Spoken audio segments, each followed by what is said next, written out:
The stars burned cold above Outpost Meridian as Commander Yellen.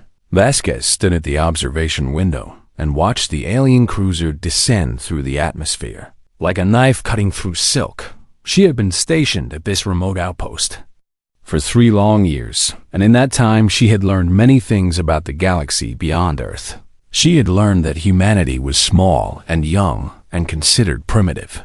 By the ancient civilizations that ruled the stars, she had learned that the hegemony controlled more than 2,000 star systems and had been expanding for 11,000 years without ever facing a real challenge. And she had learned that when the Vethkai came to your world, it meant your freedom was about to end forever.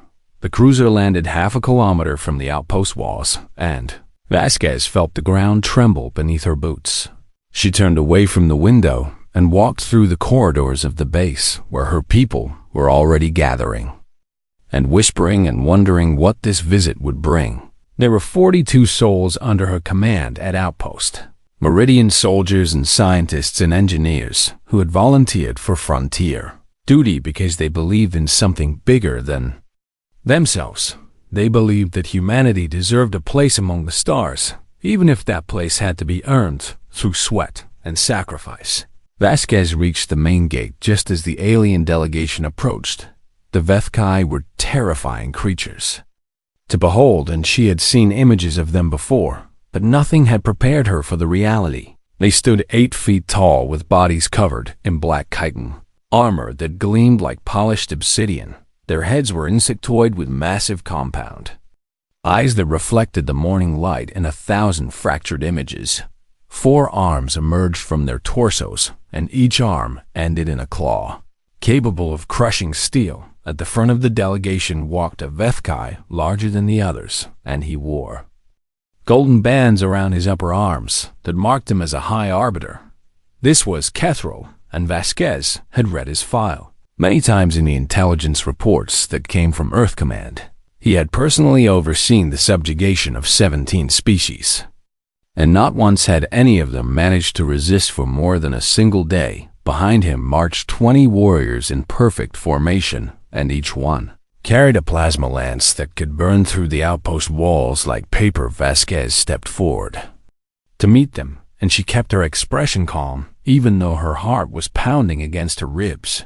She was not a tall woman, and standing before these alien giants, she felt like a child facing monsters from a nightmare. But she had learned long ago that fear was just another enemy, and enemies could be defeated if you refused to let them see you tremble. Kethril stopped 3 meters away, and his mandibles clicked together in a sound that might have been amusement or contempt or something that had no human equivalent at all. A translation device on his chest hummed to life and converted his clicking speech into flat mechanical words. I am High Arbiter Kethril of the Hegemony Enforcement Division, and I speak with the authority of the Council of 12. Vasquez nodded once and replied in a steady voice, I am Commander Yellen, Vasquez of the United Earth Colonial Forces, and I welcome you to Outpost Meridian. Your welcome is irrelevant, Kethril said, and his compound eyes seemed to study her the way a scientist might study an insect pinned to a board. We are not here for diplomacy, and we are not here for negotiation, and we are not here to hear your words of greeting. Then why are you here? Vasquez asked even though she already knew the answer.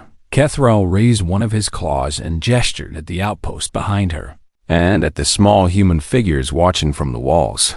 Humanity has been granted provisional membership in the galactic community for a period of 50 of your years, and that period has now concluded. The Council has reviewed your species and found you acceptable for integration into the hegemony workforce.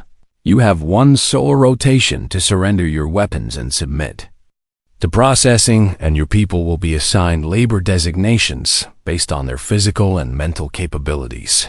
Vasquez felt cold rage building in her chest, but she kept her voice level when she spoke.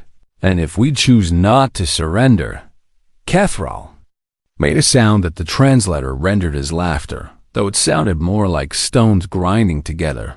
No species has ever refused twice, Commander, and the first refusal is always their last mistake. The hegemony has conquered 237 intelligent species since our founding, and not one of them has ever successfully resisted. Some fought for hours, and some fought for days, but in the end they all knelt or they all died, and those who died were forgotten. He leaned closer, and Vasquez could smell something chemical and alien on his breath. Your people are soft and weak and short-lived, and you have no fleet to speak of and no allies who would risk themselves to save you. You are a lone commander, and you are small, and you do not matter to anyone except yourselves. Accept this truth and submit, and your species will survive in some form, even if that form is not what you would have chosen. Resist, and you will be erased from history as if you never existed at all. Vasquez looked up into those fractured compound eyes, and she thought about Earth and about the billions of people who had no idea that their future was being decided on this dusty frontier world. She thought about her grandmother, who had survived a war, and her mother who had marched for freedom, and her father, who had died believing that some things were worth more than survival. You speak of submission as if it were mercy, she said quietly, but I have read about what happens to species that join your hegemony. You take their children and condition them to forget their heritage. You take their culture and erase it until nothing remains. You take their future and turn them into tools that serve your empire. That is not survival arbiter, and that is not mercy. That is extinction with extra steps. Kethril straightened to his full height, and his warriors shifted behind him. You have one solar rotation, he repeated, and his voice had lost any pretense of patience.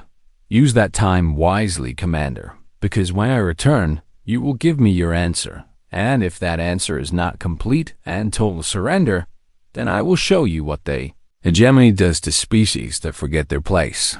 He turned, walked back toward his cruiser, and his warriors followed in silent lockstep. Vasquez watched them go, and she felt the weight of command pressing down on her shoulders like a physical burden.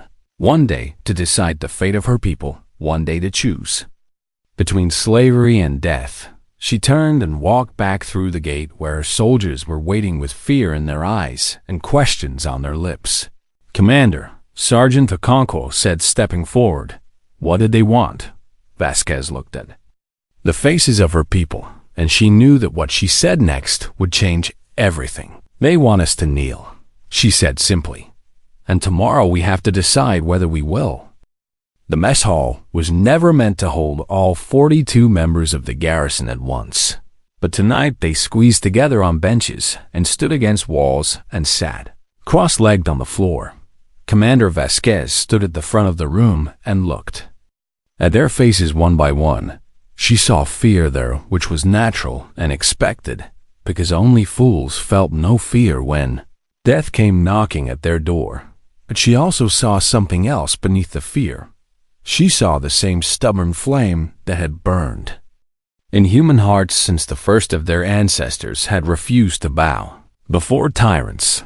Private David Chun sat near the front, and he was barely 20 years old, with soft features that made him look even younger. He had joined the colonial forces because he wanted to see the stars, and instead he had ended up at the edge of nowhere, watching dust storms roll across an empty landscape.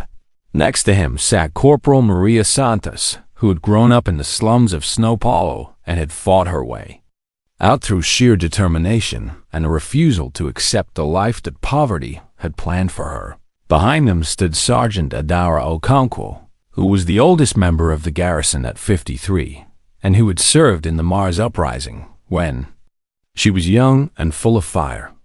These were not soldiers from the stories, and they were not heroes from the propaganda films that Earth Command produced. They were ordinary people who had made a choice to serve something larger than themselves.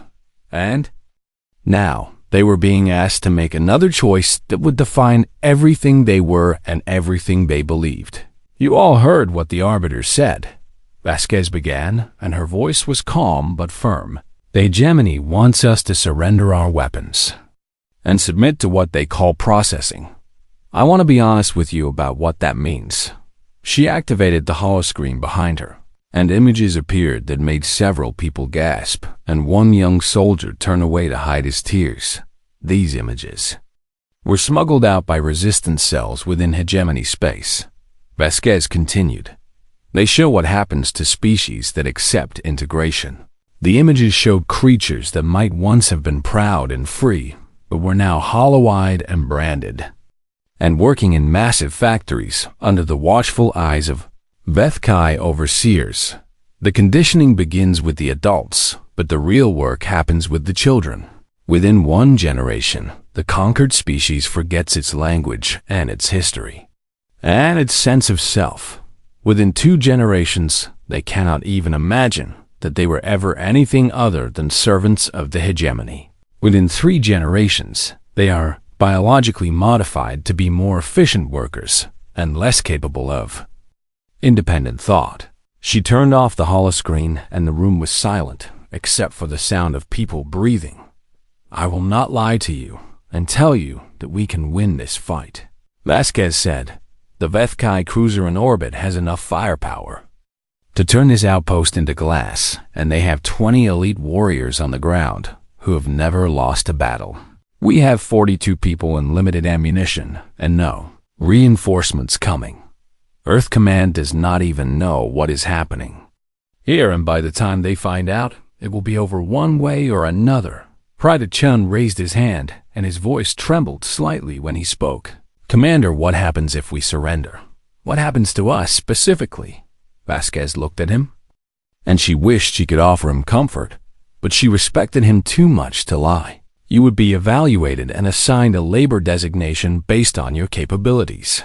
Young, healthy humans like yourself would likely be sent to mining colonies or manufacturing facilities. The work is hard, and the conditions are brutal, and the average lifespan of integrated workers is approximately 15 years. Chun swallowed hard, but he nodded and did not look away. Sergeant Okonkwo stood up, and her voice filled the room with a strength that seemed to come from somewhere deep in her bones. My grandmother was born in Nigeria in 1985, and she used to tell me stories about our ancestors. 400 years ago, they were taken from there homes and put in chains and told that they were not people anymore. They were told that their children would forget Africa and forget their names and forget that they had ever been free. Everyone was listening now, and even Vasquez felt the power of the old woman's words. Some of them believed that, and they gave up, and they died in those chains with nothing left in their hearts. But some of them refused to believe it. Some of them held on to their songs and their stories and their names, even when it cost them everything. Some of them fought back even when they knew they could not win, because they understood something that the slavers never did. She paused and looked around the room at her fellow soldiers. They understood that there are things worse than dying. They understood that a people who surrender their souls to survive have already lost everything worth keeping. And they understood that even if they themselves were broken, their children might remember, and their grandchildren might rise. I am standing here today because my ancestors refused to kneel, and I will not dishonor their memory by kneeling now.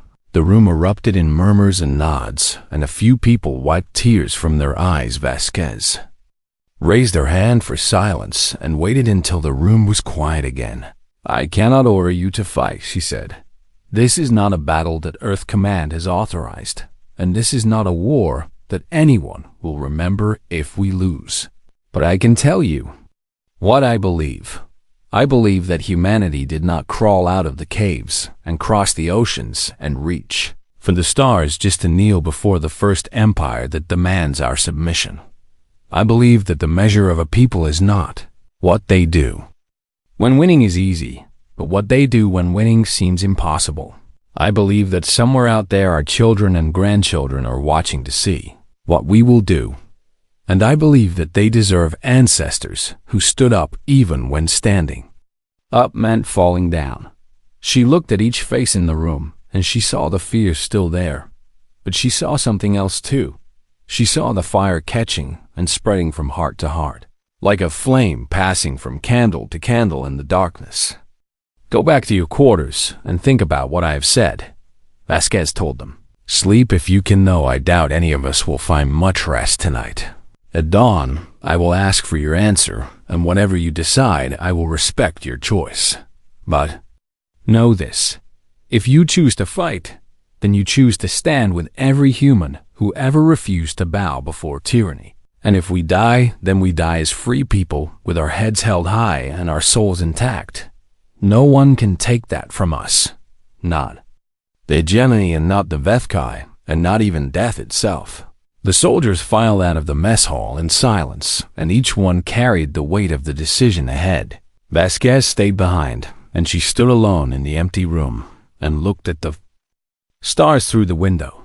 She thought about her parents, who had taught her that courage was not the absence of fear, but the decision that something else was more important. She thought about the billions of humans across Earth and the colonies, who had no idea that their future was being decided tonight. And she thought about tomorrow when the sun would rise and the choice would be made.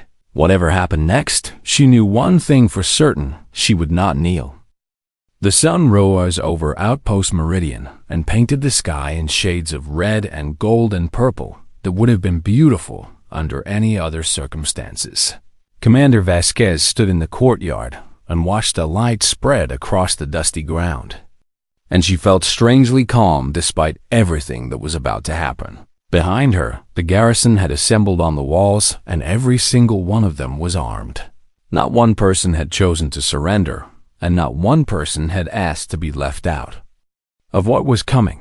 Private Chun stood at the eastern wall with a rifle that looked too big for his young frame, but his hands were steady and his eyes were clear. Sergeant Okonkwo had taken position at the main gate with a squad of veterans who had seen combat before and knew what it meant to fight against impossible odds. The others were spread across the defensive positions that Vasquez had prepared during the night. They had spent the dark hours setting traps and hiding explosives and planning ambush points because Vasquez understood something important about the Vethkai.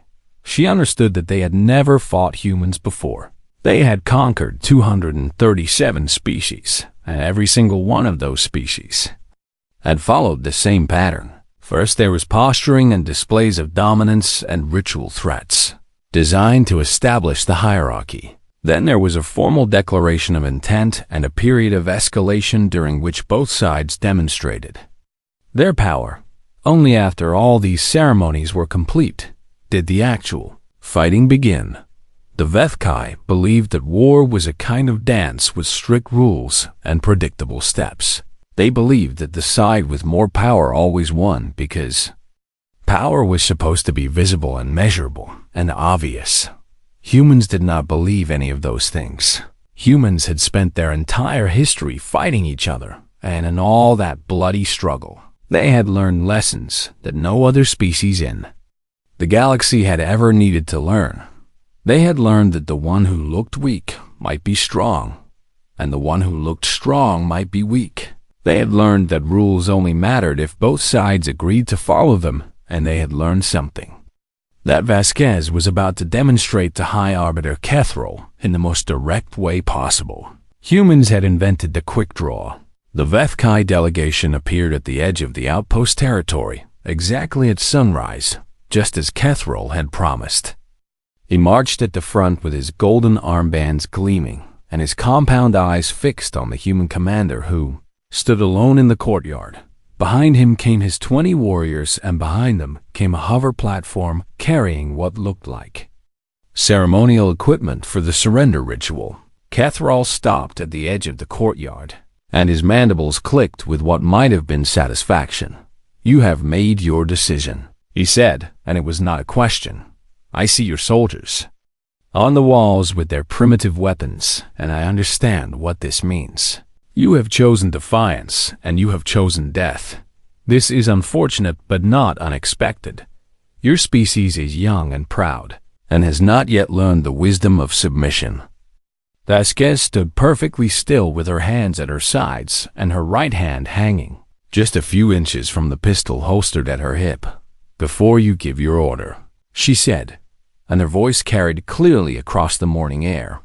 I want you to understand something about humans. Catherall tilted his head in a gesture that might have been curiosity or contempt. There is nothing to understand, he replied. You are soft creatures with short lives and fragile bodies. You have no natural weapons and no armor and no evolutionary advantages that would make you dangerous. Your only virtue is your adaptability, but that will make you excellent workers once the conditioning is complete. There is nothing special about your species, Commander, and there is nothing you can teach me. Vasquez smiled, and it was not a warm smile. You believe that the one who strikes first wins, she said. Your entire culture is built around displays of power and dominance. You show your strength before you use it because you believe that seeing your power will make your enemies surrender. That is how you have won every war for 11,000 years. Catherall's warriors shifted behind him, and something in the air changed, though none of them could have said exactly what. Humans learned something different. Vasquez continued. We learned that sometimes the most dangerous person in the room is the one who looks like they have already lost. We learned that showing your power before you use it is a mistake, because it gives your enemy time to prepare. We learned that the moment between the decision to act and the action itself is where battles are won or lost. And we invented something that no other species in the galaxy has ever invented. She let her hand drift slightly closer to her holstered weapon. We invented the quick draw.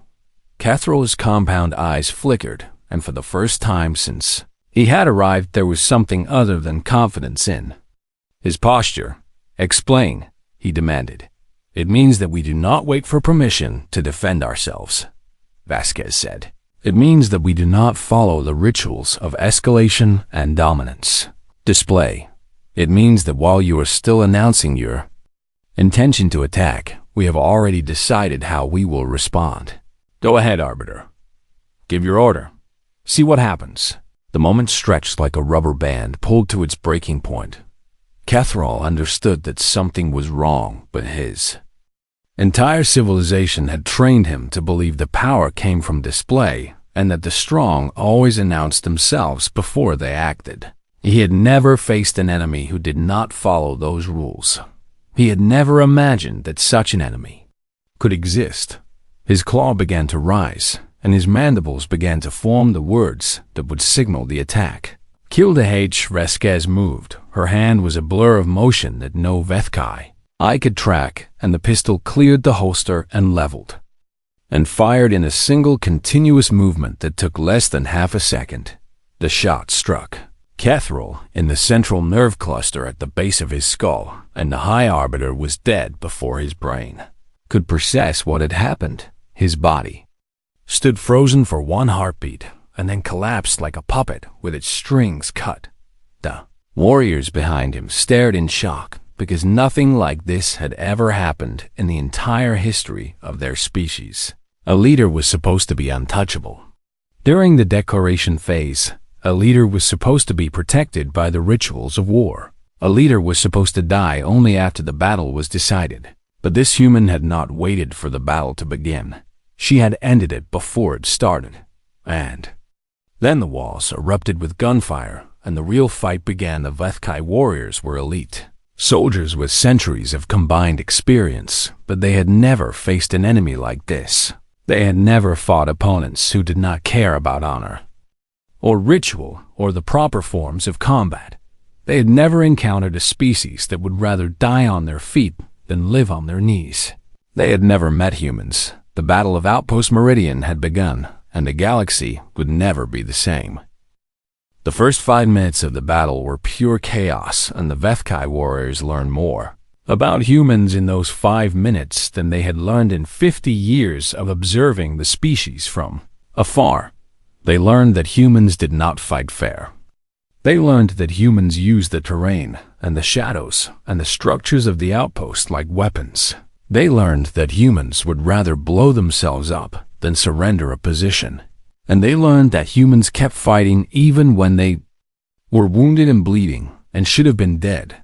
Private Chun held the eastern corridor for the first hour of the battle, and he did it with a rifle that jammed twice and a knife that he had taken from the mess hall kitchen when the first HFY warrior came through the door. Chun put 3 rounds into its chest and watched it stagger back in surprise because the warrior had expected the human to run. When the second warrior came through, Chun was waiting behind an overturned table, and he shot it in the knee joint where the chitin armor was thinnest.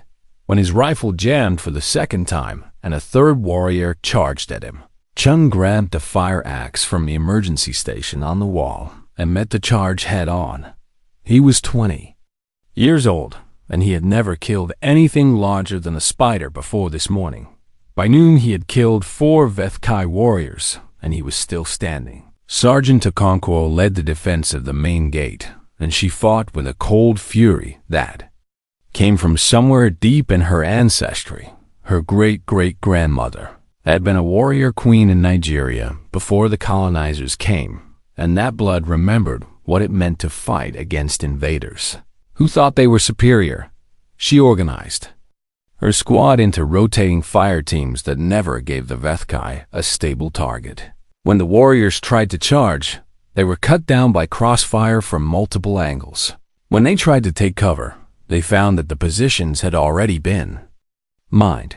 When they tried to call for reinforcements, they discovered that their communications equipment had been destroyed by a suicide team that had slipped out through the drainage tunnels. 3 volunteers had gone on that mission. 2 of them made it back. Corporal Santos was not one of them. She had stayed behind to make sure the charges detonated, and her last words over the radio were a curse in Portuguese that none of the HFY would ever understand. Commander Vasquez moved through the battle like a ghost, and she appeared wherever the fighting was worst, and her pistol never seemed to run out of ammunition. She had trained for 20 years to become the soldier she was, and every lesson she had learned was being put to use. Today, she knew when to advance and when to retreat.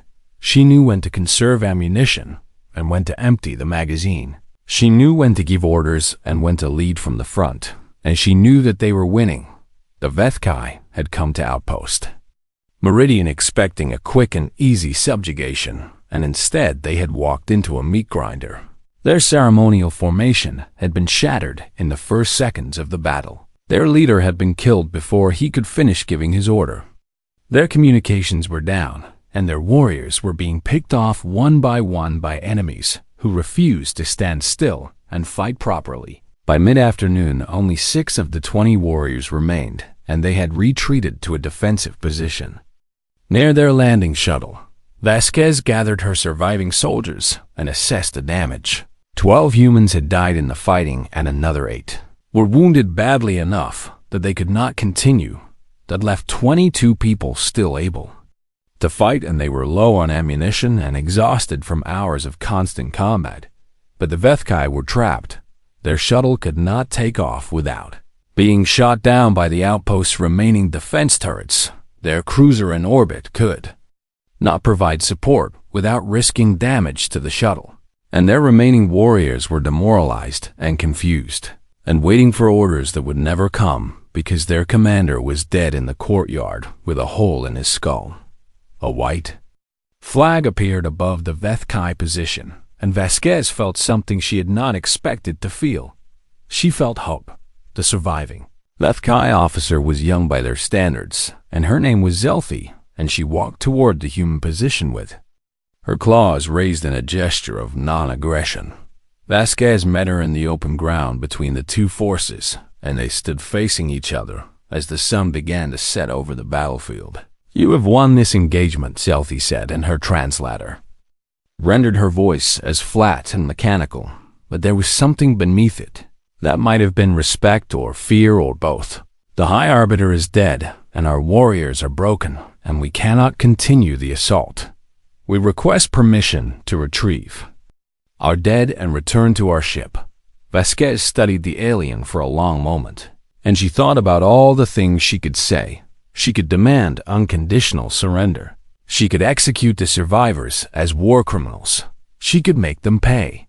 for every human life that had been lost today. But she was not a monster, and she was not fighting for revenge. She was fighting for something much more important. You may take your dead, she said finally. But before you go, I want you to understand something. Zelfi tilted her head and waited. What happened here today is going to happen everywhere, Vasquez said. Every human colony and every human ship and every human world will fight you the same way we fought you. We will not follow your rules. We will not wait for your rituals. We will not surrender because you expect us to. And we will not forget what you tried to do to us. Go back to your hegemony and tell them what you saw here. Tell them that humans are not like the other species they have conquered. Tell them that we have been fighting each other since before we had words for it. And we have learned lessons about war that your civilization has never needed to learn. Tell them that the next time they send warriors to threaten us, they should send more, many more. Zelfi was silent for a long moment, and then she dipped her head in what might have been acknowledgement or warning. You have won a battle, she said, but the hegemony has fought wars that lasted for centuries, and they will not let this insult go unanswered. Fleets will come, Commander, and they will burn your worlds, and they will hunt your people across the galaxy. You cannot win against an empire that has stood for 11,000 years. Vasquez smiled, and it was the same dangerous smile she had shown Kethril in the moments before she killed him. Maybe not, she said, but we can make you bleed for every inch. And maybe that will be enough to inspire others. Maybe there are other species out there who have been waiting for someone to show them that the hegemony can be hurt. Maybe this is just the beginning. Zelfi turned and walked back to her warriors, and Vasquez watched them gather their dead and carry them back to the shuttle. The engines fired and the shuttle rose into the darkening sky and disappeared into the stars. Vasquez stood in the courtyard, surrounded by the bodies of her fallen soldiers, and she wept for them even as she celebrated what they had accomplished. They had won. Against all odds and against all expectations, they had won. And the galaxy was watching. The recording spread across the galaxy like wildfire burning through dry grass. No one knew who had leaked it from the HFY cruiser's databanks, but within 3 days, every intelligent species in hegemony space had seen the footage. They watched a small human woman stand alone in a dusty courtyard, facing a high arbiter who had conquered 17 worlds. They watched her speak calmly about something called the quick draw, while the most feared enforcer in the hegemony loomed over her. They watched her hand move faster than any eye could follow, and they watched Kethril fall. And then they watched 42 humans defeat 20 elite HFY warriors using nothing but primitive weapons and the absolute refusal to surrender the Thelen. Miners were the first to respond. They were a species that had been conquered 600 years ago, and in all that time they had never stopped remembering what freedom felt like. An old Thelen named Krovith gathered his fellow workers in the depths of a mining asteroid, and he played the recording on a smuggled datapad. Do you see this? He said to them in their ancient language that the hegemony had tried to erase. Do you see what is possible when you refuse to kneel? These humans are soft creatures with no claws and no armor and short lives that flicker out like candles in the wind. And yet they stood against the HFY, and they won. If they can do this, then what excuse do we have for our obedience? The miners did not rebel that day, but something changed in their eyes. Something awakened that had been sleeping for 6 centuries. The Orani technicians were next. They were a species of engineers who had been integrated into the hegemony workforce because of their talent for maintaining complex machinery. They had learned to be invisible and compliant, and they had taught their children that survival meant not being noticed.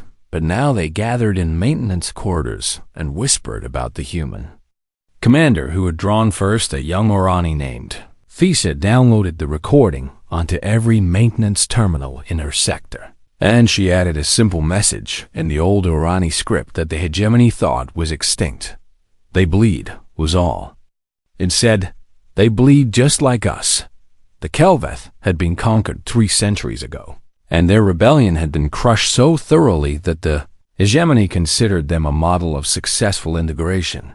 They had no leaders and no weapons and no way to organize, but they had memory.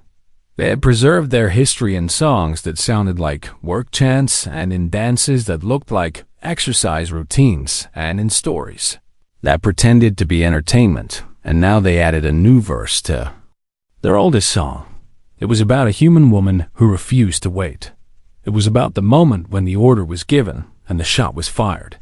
It was about the idea that the strong are not always as strong as they appear. Within a month, the phrase had entered the common language of the hegemony's subject species. Draw first, they said to each other in markets and factories and barracks. It meant different things to different people. To some it was a tactical principle about the importance of seizing initiative. To others it was a philosophical statement about the nature of power and resistance. To most it was something simpler and more profound. It was Hope Commander Yellen. Vasquez became a legend, and legends have power that no weapon can match. The hegemony sent fleets to Earth as Zelthi had promised, and they burned colonies and destroyed outposts and killed millions of humans. But for every world they conquered, 2 more rose in rebellion. For every fleet they sent to humans, built 3 more ships. For every lesson they tried to teach the humans, taught a different lesson to the watching galaxy. The liberation wars lasted 9 years, and they were the bloodiest conflict the galaxy had ever seen. Species that had been enemies for millennia fought side by side against the hegemony. Tactics that had never been tried before became standard practice. And everywhere the rebels went, they carried the image of a human woman standing alone against an empire. Vasquez did not survive to see the end of the war. She died 2 years after the Battle of Outpost Meridian, at a place called Proxima Station. The hegemony had sent a fleet to destroy an evacuation convoy carrying 300,000 refugees, and Vasquez had led a squadron of outdated ships to buy time for the transports to escape. They held the line for 6 hours. When her ship was finally destroyed, the convoy was safe, and the legend of the Quick Draw Commander grew even larger. But she knew before she died that she had accomplished something that mattered. She had shown the galaxy what humans were made of. She had proven that the hegemony could be hurt. She had lit a fire that would not be extinguished until freedom had spread across the stars. The hegemony fell 11,000 years after its founding, and it fell because of a single moment in a dusty courtyard on a world that most of the galaxy had never heard of. Historians would debate for centuries about the causes of the collapse. They would write books about economics and military strategy and political philosophy. They would argue about the role of technology and leadership and circumstance. But the common people of the galaxy knew the truth. They knew that empires fall when the people they rule stop believing that resistance is impossible. They knew that power is an illusion that only works as long as everyone agrees to believe in it. They knew that sometimes all it takes is one person standing up to change everything. On the anniversary of the battle, every year, the free peoples of the galaxy would gather, and they would tell the story of Outpost Meridian. They would speak the names of the 42 humans who had stood against an empire. They would remember Sergeant Okonkwo, who had spoken of her ancestors and given her comrades the courage to fight. They would remember Private Chun, who had held a corridor with a kitchen knife and a fire axe. They would remember Corporal Santos, who had died to cut the enemy's communications, and they would remember Commander Yellen Vasquez, who had refused to kneel and refused to wait and refused to accept that the strong always win. The alien gave the order. They would say to their children, and she drew first. It was a story about the past, but it was also a promise about the future. It was a reminder that no matter how powerful the tyrant, and no matter how overwhelming the odds, there is always a choice. You can surrender and hope for mercy, or you can draw first and fight for something better. The humans had made their choice at Outpost Meridian, and the galaxy had followed.